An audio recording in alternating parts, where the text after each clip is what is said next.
Good morning mga lodi. Nag-ilis na karon og kuan mga boss. Stabilizer link sa Honda Fit kay saba kayo. Basig na ka-encounter mo mga Honda Fit owner daha mga boss.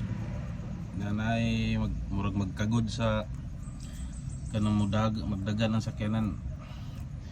Possible nga kuan na kini na stabilizer link na.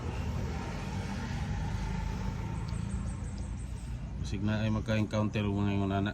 Sayon ra kayo mga boss ang pagkuan. Dali ra kayo. Pwede lang ikuan, pwede lang do it yourself. DIY. Ano raw? Dali ra kayo, wala 30 minutes. Tanggalon lang ni. Dayon kini. Dayon tanggal tapos ilis. Pero kini mo na ni ang ano, mo ni ang stock daan. Kuan na kayo, humok na kayo.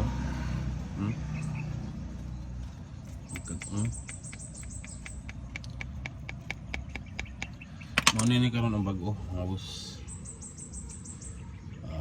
Siya. Tingnan natin na karon.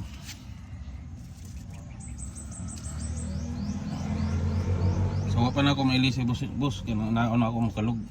Katak. Ano siya oh. Karon na ako. Sulid na kayo.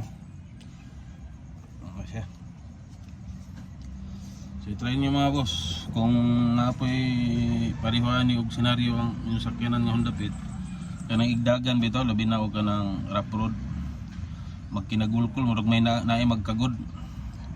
So wala nila yung problema na mga boss, stabilizer link yun na.